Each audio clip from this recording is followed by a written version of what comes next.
This is Debt Free in 30, where every week we take 30 minutes and get practical advice from industry experts about personal finance and living debt-free. Here's your host, Doug Hoyes. 27% of people who file a bankruptcy or a consumer proposal with Hoyes Michaelis are separated or divorced at the time they file with us. Of those people, 40% say that the breakdown of their relationship was a significant cause of their financial problems, and it's easy to see why. When you're living together, you often have two incomes, but only one set of expenses. It's the old saying, two can live as cheaply as one. That's not exactly true, but it is true that if you are living together, you only have one bill each month for rent and home phone and cable and utilities. When you get separated, you're down to one income, but you have to pay all of the expenses yourself. There is no one to share them with. That's a problem, but it's even worse when the separation is contentious and involves lawyers. I've met with hundreds of people over the years who've told me that they spent tens of thousands of dollars on lawyers, on property and custody issues, and to finalize the arrangements for a separation or divorce. Of course, my clients don't have tens of thousands of dollars sitting in the bank, so they end up borrowing the money to pay their legal bills, and then they end up in my office. So, what's the solution? If you're on decent terms with your ex, you could just work out a deal yourself. You take the TV, I'll take the couch, and we go our separate ways. That's great, but what if there are assets involved, or children, or support issues? Don't you need a lawyer? And if you do need a lawyer, is there a way to minimize the cost while still protecting yourself? That's the discussion today on Debt Free in 30, so let's meet my guest. Who are you and what do you do?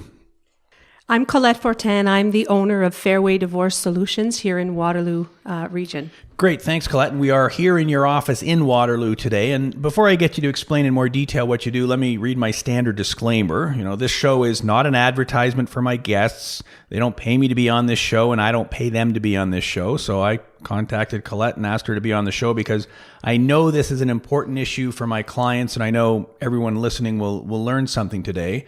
And I also want to make the point that this is not legal advice. We're not giving legal advice here. If you want legal advice, go talk to a lawyer. We're going to talk in some big picture concepts here. So with that background, okay, explain to me what exactly is it you do? What is Fairway Divorce Solutions? What do you guys do? So Fairway provides an alternative for people who are facing separation to help them and guide them through the discussions that need to happen so that they can sort out their financial issues and develop a plan for their children.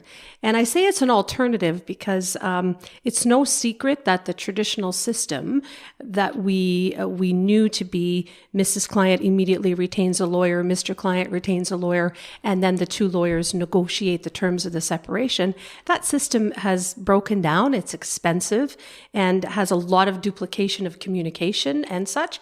And divorce mediation really is about guiding people through the process so that they can make informed decisions and be much more strategic as they move through the separation. Okay, so let's take a scenario then where two people are contemplating a separation or divorce. So they phone you up, and then what happens? Are you meeting with both of them or just one of them? Always, we meet with both parties the first time. Okay, so and probably in this very room we're sitting in here today, so they both come in. And what happens? What is divorce mediation? How does it work? So the first thing that I do is when I meet people is I get a sense of their situation. Every family is different in terms of, are they living together? Are they living apart? What is the financial picture? Do they have children? Are they on the same page about the kids? So kind of getting the lay of the land. And the concept or the process that we guide our clients through, we call it independent negotiation. And what that means is we're meeting thereafter individually with each person, guiding them through our step-by-step process so they can make the financial decisions that need to be made, i.e., who is going to keep the house? Will the house be sold? What about the RSPs and the pensions? So really basing the financial component of a separation and guiding them through those discussions and helping them develop a plan. When it comes to the children, there's a lot of coaching that goes on in this office because let's face it, separation is emotional. It's raw. There's a lot of hurt feelings. There's a lot of fear about the future.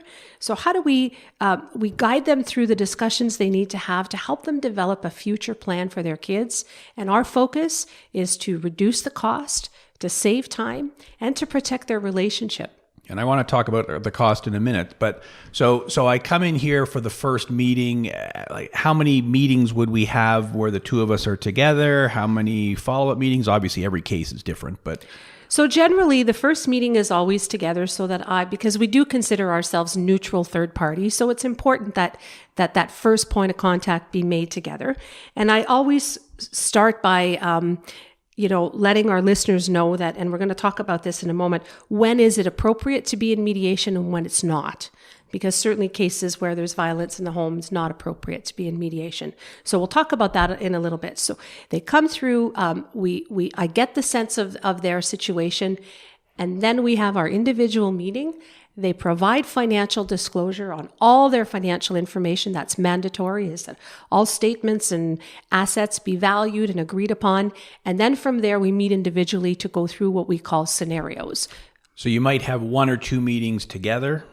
One or two together, and then all financial discussions are separate. Mm-hmm. And that's one of the cornerstones of Fairway's model. And I think it's particularly important because generally one of the two spouses handled the finances in the marriage. And so you've got a very different knowledge base as you're working through those numbers. And being able to explain the terms and the concepts one-on-one allows each person to really gain a deep understanding of, well, what does an RSP mean? How does that RSP transfer work? And really customize those discussions. So you called it independent negotiation.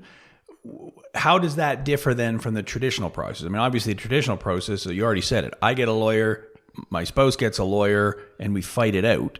Is that the big difference then? Well, I think one of the things that has really broken down with the traditional system is the fact that you have two lawyers negotiating the terms of the separation. And so you've got this duplication of financial disclosure. The numbers are never the same. With Fairway's model, you're disclosing once, and we're bringing consensus on the numbers, valuation of assets right from the beginning, so that we're not doing that position bargaining that happens. And so you're eliminating that duplication.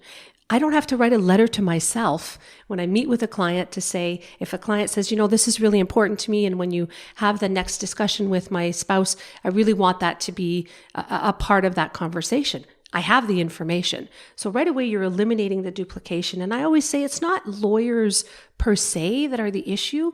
It's the structure of family law for the majority of the population. As you talked about, if you're on relatively good terms, doesn't mean you necessarily agree on everything, but you're in a place where you can have those discussions. It's the structure of it. You can't have one lawyer help you through your separation.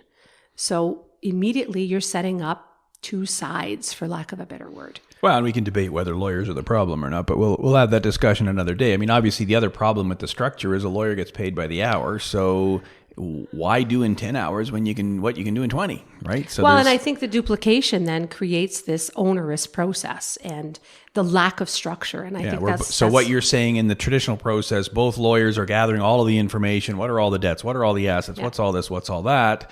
And then kind of combining and going, okay, wait a minute, your number's different than mine, and back and forth. Whereas in your process, well, let's sit down and put it all on a piece of paper. And you're going to give me the statements, and I will consolidate the financials so that I know the numbers I have actually physically seen, and I have a hard copy of your RSPs and your credit card bills, not your sort of, you fill out the form and give it to me. I create it so that we're sure it's accurate. You've got the actual source documents. Yeah, and that's exactly the way we do a bankruptcy or a consumer proposal. Bring me your statements. Exactly. That way we've got them in front of us. And our clients do obtain independent legal advice at the end of the process, because a mediator doesn't draft the legal agreement, because a separation agreement is sort of that final document.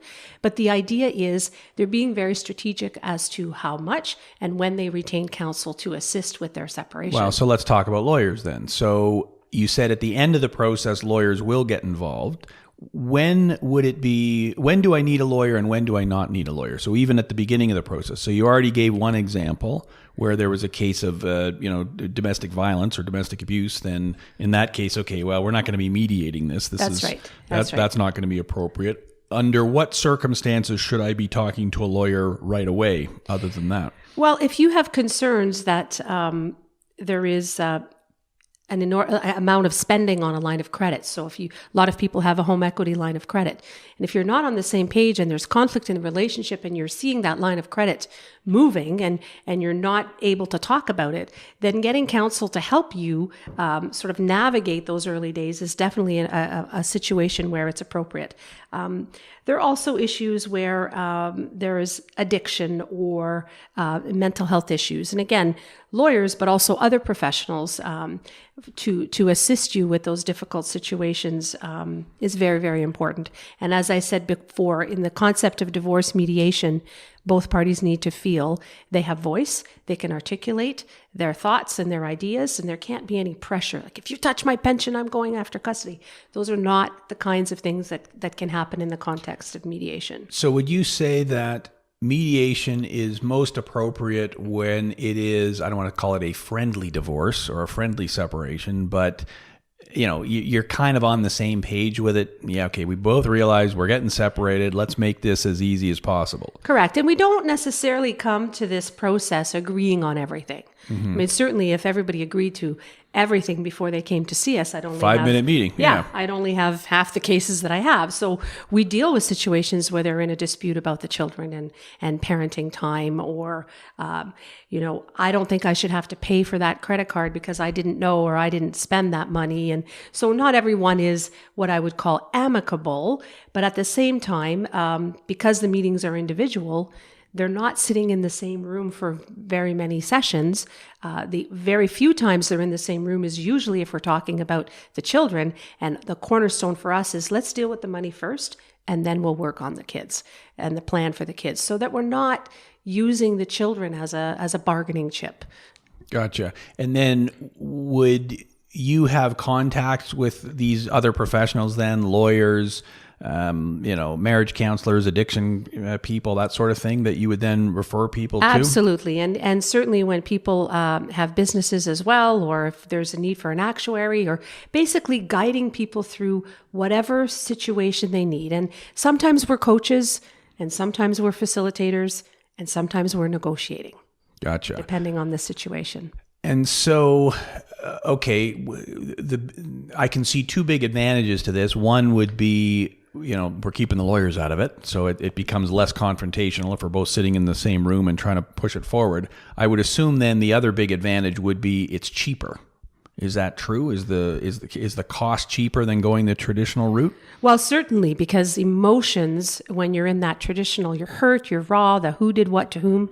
A big part of our work is certainly the numbers and working through the settlement, but it's also helping people manage, although we're not counselors, the reality is it is emotional, helping people manage through that. So we're being very effective as we're guiding people through. And again, our clients do obtain legal advice and do retain lawyers to hire to draft the agreement. But the idea is you're going to work out all your details here. And the plan the report that we write, we call it a resolution plan, is very comprehensive so that it captures all the decisions that they've made. So the lawyer just puts it into legal words and they obtain independent legal advice and signing and such. So your cost then is based on the number of hours you put into it. So a more complicated case is going to cost more. Is that roughly how it works? Essentially, at the consultation, that's where I'm sort of doing the assessment. And one of the things we identified about the traditional system that was broken down is the hourly model. Because when you ask a family lawyer, how much will my separation cost?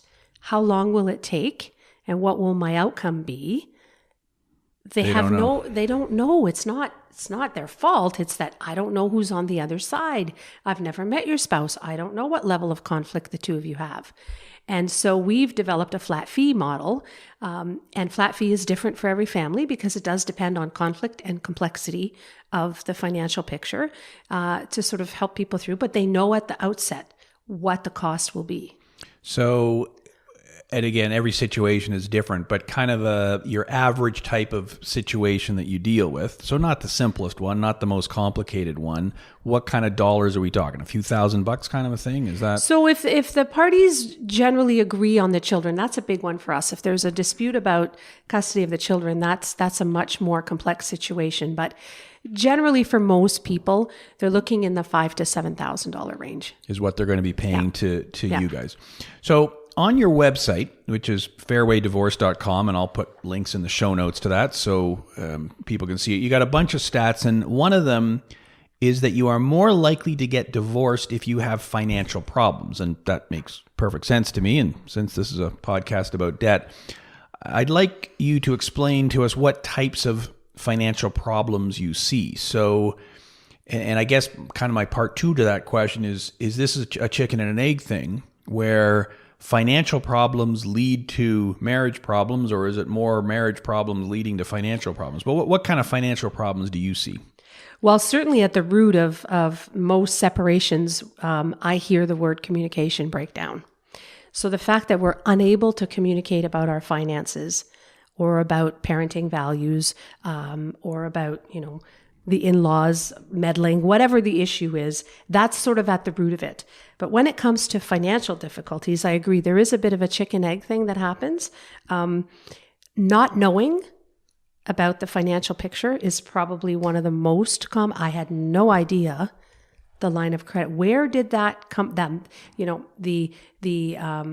The open revolving line of credit that sort of acts as a bank account / line of credit, that people have no idea.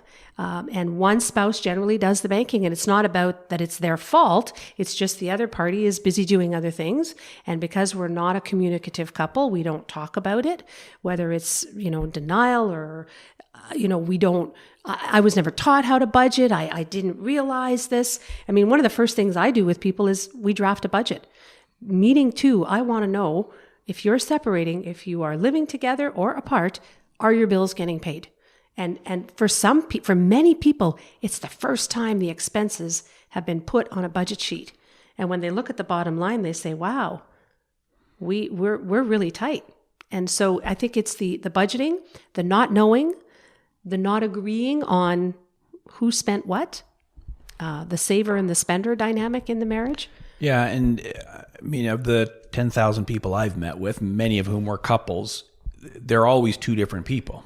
Like, I don't remember ever meeting with a couple where they were both, hardcore savers and they're both hardcore budgeters, and it's just not the way it is. It just isn't. I'm married to a chartered accountant. I'm a chartered accountant myself, but we're still very traditional in that, well, one of us will handle this piece, one of us will handle that piece. That's marriage. That's the way you do it. Very few people sit down and pay the bills together or plan the budget together if there is a budget.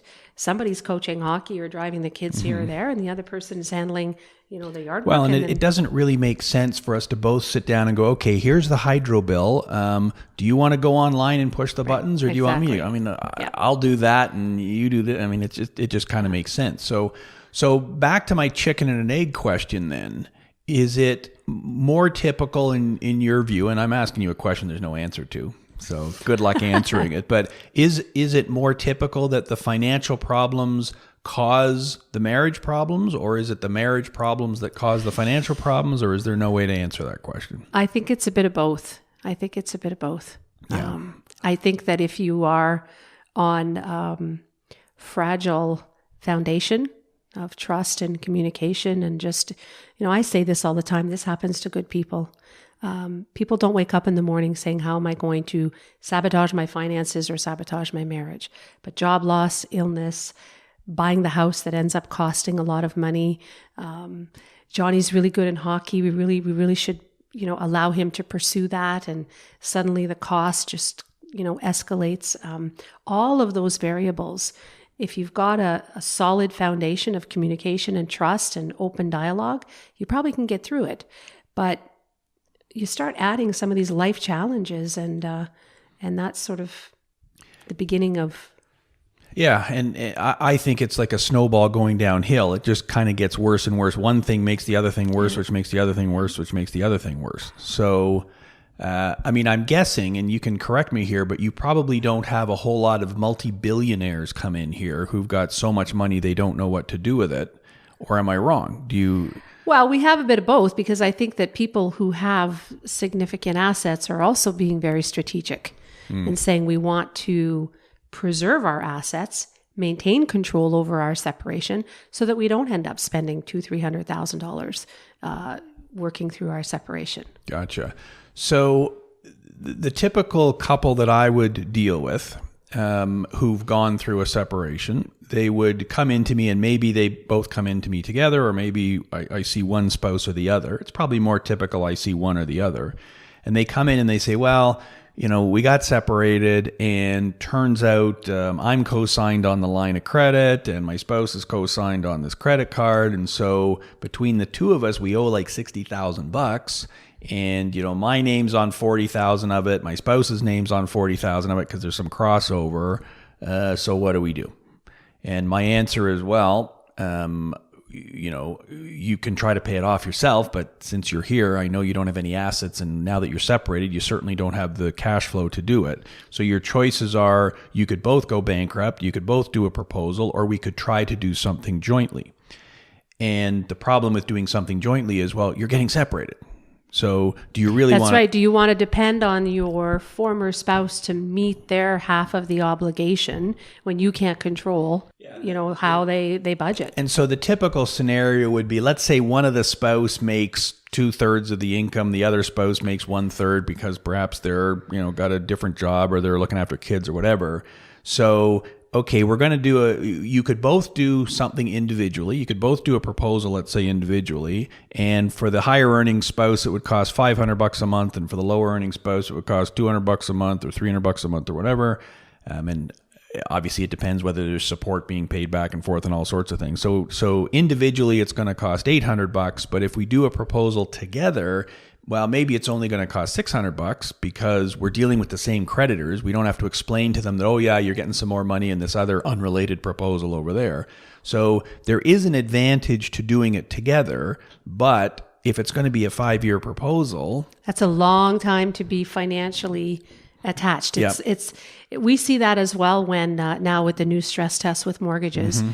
If one spouse doesn't qualify on their own, or they want to defer the sale of the property till the child is done school because the child's in grade 11, the longer you stay connected, we call it clean break, mm-hmm. the more at risk you are that things are going to turn, because people change, and we may be amicable at the beginning, but then again, it's that issue of control. You have no control over, is the other person going to meet that payment? And this is what makes it so difficult, because, you give the classic example. The kid's in grade 11, so they got another year or two, at which point, oh, well, they're off to college. The house is much less of an issue. But if we sell the house now, then maybe we got to rent outside the school district. That's kind of disruptive and whatnot. Whereas if we keep the house for another year or two, well, who knows what's going to happen to the real estate market? We've still got the mortgage and the property taxes. And what happens when the roof leaks and the furnace goes and all the rest of it? Can we afford to defer the sale? And can the party who's not living in the house, is he or she comfortable with waiting for their equity when there's equity in the home? And certainly those situations, then our plans have a very detailed, if the party in the house misses a payment, then immediately the house will be sold. So there's lots of, but it is, there's always risk. There's math involved, because so when the furnace breaks that we didn't think was going to happen, who's paying? Well, we've already decided you're getting the house. And presumably that affects support obligations too. So, okay, we're going to keep the house for 2 years, even though I'm not going to be living there. I'm going to pay a little bit extra in support on the understanding that I'll get some of the house when it sells, and it becomes So how do we handle the capital maintenance of the property? And when you get into a financial situation where we're going to have to do a proposal or a bankruptcy, okay, well, now we've got an asset, and I understand in family law, if it's the matrimonial home and we get divorced, then one spouse gets half, the other spouse gets half. Well, when the bank comes and forecloses, that kind of mucks everything up. Or if you didn't get your taxes paid and Revenue Canada puts a lien on it, or somebody else sues you. So the financial statement that we create has to capture debt. Mm-hmm. So the concept of equality is correct. But if the spouse keeping the house is also going to absorb the credit card debt as part of a refi, as an example, well, the other party isn't going to get half the equity. That's the analysis that you've got to do. And the complicating factor is, spouse number one agrees, I'll take over that line of credit, even though both of our names are on it. So the bank isn't a party to a divorce. So the bank isn't going to automatically say, okay, fine, we'll take the other spouse's name off the line of credit. You've got to pre-qualify. So what we do is sort of look at the scenarios when someone says, I want to keep the house. Okay, so we create the balance sheet and we say, here's the picture if you're keeping the house. Here's the equalization. Here are your liabilities that you'll be absorbing as part of your refi. Now go to the lender and make sure it's doable. Before we draft the plan. Right. And if the lender says, well, no, it's not doable, you've only got one income now, then what we happens? go to plan B. We say, okay, do you have a cosigner? Is there spousal support? If there's spousal support happening, or then perhaps there's a trade-off of I won't pay the equalization payment to you in lieu of monthly spousal. So every situation is a little bit different. And the benefit of mediation is you get to be creative about that. But make no mistake, clean break needs to be the priority so that you're not commingling because there's always risk with that. So let's say we have a case where, again, this example I've given where there's $60,000 worth of debt and it's kind of in both of our names, or some in my name, some in the other name, whatever. And so we do all the math and it's like, well, okay, there's no way we can, do everything. We can't keep Johnny in hockey and we can't keep the house and we can't do that. Perhaps the answer is we're each going to do our own, proposal, bankruptcy, whatever, get rid of the debt. Is that something you would ever, obviously you wouldn't recommend it directly because you're not we would send people to you to talk about, about that. What is possible. And then we would want to capture sort of what the outcome would look like and how that would play out in the context of. So they would then come back for a follow-up meeting and go, well, okay, rather than having to use X number of dollars each month, $60,000 in debt, we got to come up with a couple of grand a month to be servicing the debt. If we can do a proposal and it's going to cost between the two of us, half that or a third of that, then that impacts what happens with support and everything else, I guess. So, exactly. So again, that would be something you'd refer them to the experts. And then we work very closely with whomever is needed so that the plan that they come up with is the right one for them. And that creativity is the piece. And really trying to help people, and this is, you probably see this all the time, trying to separate the emotion from the decision-making that has to happen is probably one of the hardest parts, because generally one of the spouses does not want the separation. Somebody is initiating. So there's a lever and the levy, and it's a completely different journey for each person. And so separating the emotions of you hurt me, you owe me, you're gonna pay kind of thing is the hardest part in many situations. And it doesn't mean that it's not real and you're not going through one. Divorce is ranked the second most stressful event in a person's life. But separating the emotions from the decision making is part of the work. And I think that the concept of mediation, because your mediator is as much a coach and a guide and a facilitator and a negotiator as well, allows you to do that and maintain more voice and control in your separation, because you lose control if you go to court. How long does it take for the average person to contact you? So from the moment one of the parties decides, okay, we're getting separated, to when they actually decide, okay, let's go the mediation route. I'm assuming it's not 10 minutes. I'm assuming it's longer than that. Do you have any idea what the gestation period is? It's a little bit, it's all over the map, I would say, but most of the time it's within 1 or 2 months. But sometimes we will see people who separated, still living under the same roof, 6 months, a year ago. I had a file once, 6 years in the legal arena. Wow. Couldn't settle it. Came to see me. It took us 6 months, a little bit longer than for us. 4 months is the average, and they settled. But most of the time, I would say within the first 3 months, we're getting that call because people have heard, and people are becoming much more aware that they have choice. See, it's not. People say, well, do I have to have a lawyer? Well, anybody can draft an agreement. You can draft it on a napkin if you want. You can get a kit. But is it going to be a solid agreement? Is it going to address the future issues? Is it going to stand the test of time? That's the issue. And so people are becoming much more aware that you have choice in how you move through the decisions that you need to make always prudent to have lawyer draft the agreement and review by separate counsel so that you've had that opportunity to look at the big picture. But working out the details about who's going to drive to hockey on Friday, you don't need to pay $700 an hour to do that. Yeah. Yeah, and you're right. People don't know they have options. That's exactly the same in my business. Oh, I didn't realize I could do that too. Yep. And so knowing the options is a good thing. So, okay, so final question then. What final words of advice do you have for someone then who perhaps is listening to this and is either thinking, well, I might be going through a separation, I am going through a separation, or I've got a friend, a family member who's going through this. What would the advice be that you would give that person? Well, certainly if there's financial strain in the relationship, I think having an honest discussion with your partner and putting your cards on the table and knowing what your numbers are. This is not the time to be spending. When we see a lot of folks who are at the beginning of a separation, January seems to be the busiest time for us right after the holidays. So if but generally people don't make the decision on Jan 1. They've been thinking about it for a long time. So if you're thinking about separation, this is not the time to bury your head in the sand and avoid the credit cards and start to spend. So really be mindful of that. And just know that you have options. And certainly I encourage people, if they feel, they've got an EAP provider at work and they have a half-hour consultation with a lawyer, go have that meeting and ask the question, do you think, given my situation, that mediation is a good option for us? And, the lawyer will recommend, yes, I think that this is a better route for you, or you could certainly do that. So investigate, know your options, come and meet with a mediator. We have a free consultation, and I'm not here to encourage people to separate. I'm not here to sell divorce, but I am here to help people if they're going through separation, if it has to be happening. You might not have chosen that this is happening to you, but you can certainly choose how you move through it. And so how can people find you? Our website, fairwaydivorce.com. They can click the link for a free consultation, and my team will reach out and coordinate that. It's important that we meet with both spouses, so that's something that we have to do the first time, or they can call us at the office, and we'll set up a consultation. Excellent. Well, I think that's a great way to end it. Thanks very much, Colette. Thank you.